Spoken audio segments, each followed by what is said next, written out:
Alright guys, so I'm here to show you guys how to do some kinesiotape yourself, some good taping that you've seen around.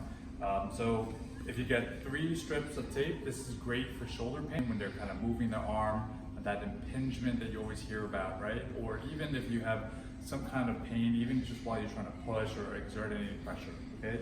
So the disclaimer is there's so many ways to do this, but I'm going to show you what's generically out there. You see it on James Harden, right? These NBA players, a lot of volleyball players, right? So we won't really get into the science of it, but I'm going to kind of quickly show you a basic way to tape. So we'll get 3 tapes, right? So we're going to take one, and if you flip it to the back, all right, we're going to create this tail, okay? So I'm going to rip it out, I'm going to rip it out.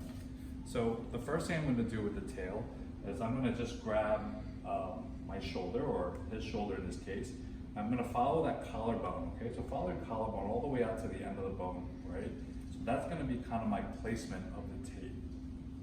I'm going to rip that sucker off, and remember the tails here, I'm going to call this a tail, they have no pressure, okay? So what I'm going to do is I'm going to grab that and just gently rub it.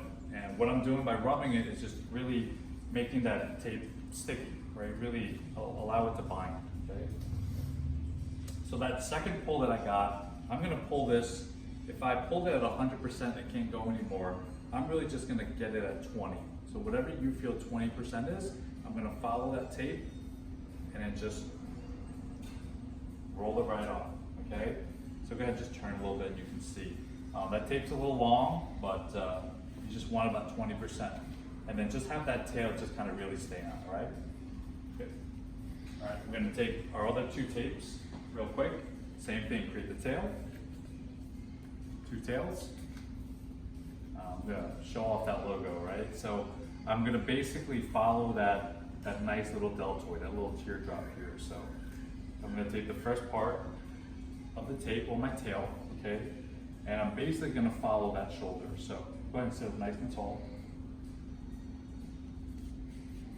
I'm going to take that tail, I'm going to rub it down here, just really activate the adhesiveness of the tape. Take that middle part. Now the tension is key here, guys, all right? So you're going to pull this at about 20–25%. So if I pull this again at 100%, I'm going to drop it down to what I feel is 20, okay? Now I'm just going to follow that shoulder. Last part, take the tail, no pressure. I'm going to rub it right back on. Turn back. Are we good? Sorry. Oops. All right, last one. I'm going to take the same thing. Tail, tail.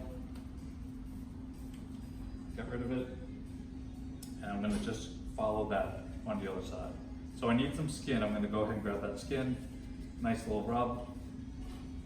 Take it off. Again, it's 20%. And we're going to follow that. The tail itself has no pressure. All right, cool. So, looks kind of cool, right? But in order for you guys to figure out if it worked, check it out. You should do a pre-test, so kind of check and move your arm wherever you feel it's kind of pinched. And then you tape yourself. Now, this tape has to be comfortable, but once you put it on, you should feel that it's really got you snug. So the first tape is really pulling your shoulder back, because a lot of us are forward. And then the second tape is really trying to kind of facilitate or kind of wake up that muscle a little bit too, okay? So check out that tape, see if it works for you. Again, people with shoulder pain in general, okay, this is just a generic way of taping your shoulder. So many different ways, but start with this. See if you can just take care of your own pain and give us some feedback. Let us know what you think about that taping technique and if it helped you out.